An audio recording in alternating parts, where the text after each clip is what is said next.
जय श्री कृष्णा, जय राधे राधे। कार्तिक मास का 25वां अध्याय। तीर्थ, व्रत और दान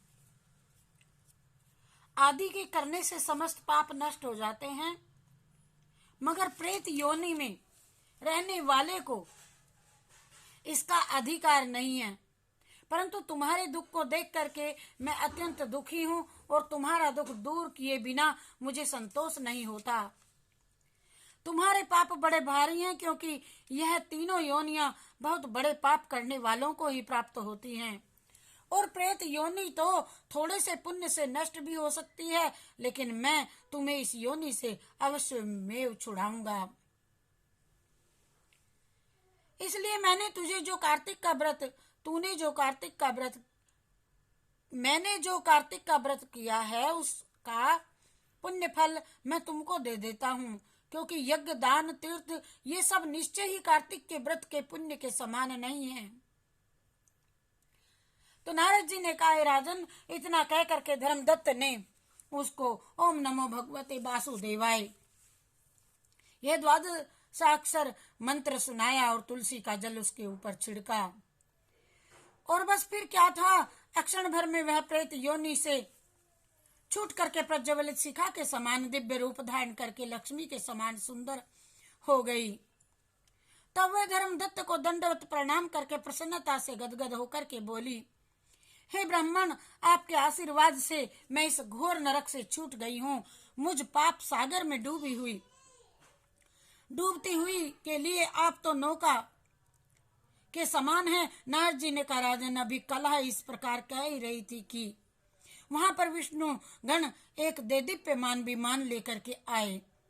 विमान के द्वार पर अप्सराएं और गण बैठे हुए थे। धर्मदत्त ने उन सबको देख करके दंडवत प्रणाम किया। पुण्यशील और सुशील नामक भगवान विष्णु के गणों ने धर्मदत्त को अपने हाथों से ऊपर उठा करके उसका अभिनंदन करके उनसे कहा, हे द्विज श्रेष्ठ, आप बड़े धन्य हैं, जो कि आप सदा भगवान विष्णु के व्रत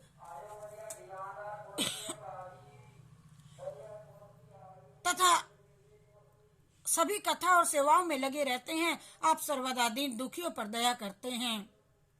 आप में जो अपने बाल्यकाल में पवित्र और शुभ कार्तिक व्रत किया था, आपने उसके आधे फल का कलह के पूर्व जन्म के एकत्रित पाप नष्ट कर दिए। यही नहीं, आपकी कृपा से उसके सैकड़ों जन्म के पाप नष्ट हो गए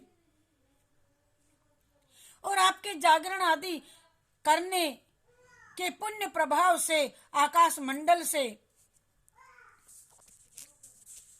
ये विमान आया है।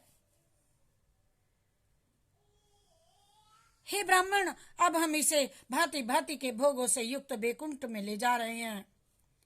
आपके दान पुण्य के प्रभाव से, कार्तिक व्रत या तुलसी पूजा के प्रभाव से यह अब भगवान विष्णु के निकट रहेगी। आप भी इस जन्म के पश्चात अपनी दोनों स्त्रियों सहित बैकुंठ लोक में भगवान विष्णु के समीप रहोगे और मुक्ति को प्राप्त करोगे। हे दया सागर, हे मनुष्य, वह मनुष्य धन्य है जो कि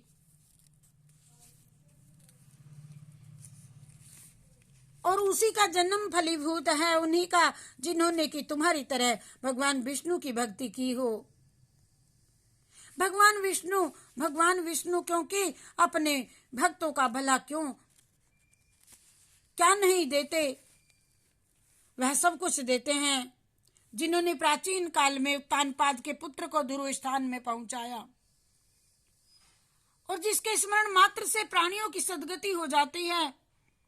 प्राचीन काल में भगवान विष्णु केवल अपने नाम के स्मरण से ही ग्रह द्वारा पकड़े गए हुए हाथी को हस्ती योनि से मुक्त करके जय नाम दे करके उनको अपना पार्षद बना लिया और तुमने उसी विष्णु की सेवा की है। इसी से तुम अपनी दोनों स्त्रियों सहित 1000 वर्ष तक विष्णु भगवान के समीप निवास करोगे और जब तुम्हारा पुण्य क्षीण हो जाएगा तब तुम पृथ्वी पर सूर्य वंश में अपनी दोनों स्त्रियों के साथ दशरथ के नाम से प्रसिद्ध राजा होवोगे तथा यह कलह जो है ये तुम्हारे पुण्य की भागीदार होने के नाते तुम्हारी तीसरी भार्या होवेगी।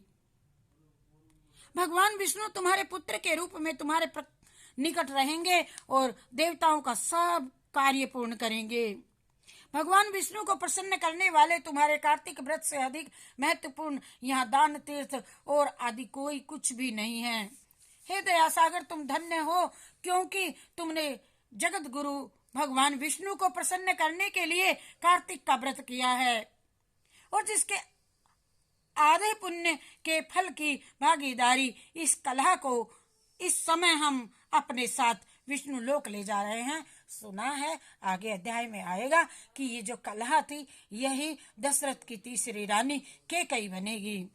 हरि शरणम हरि शरणम हरि शरणम हरि शरणम हरि शरणम हरि शरणम हरि शरणम हरि शरणम हरि शरणम हरि शरणम हरि शरणम हरि शरणम हरि शरणम हरि शरणम हरि शरणम हरि शरणम। कृष्णार्पणमस्तु, शिवार्पणमस्तु। जय राधे राधे।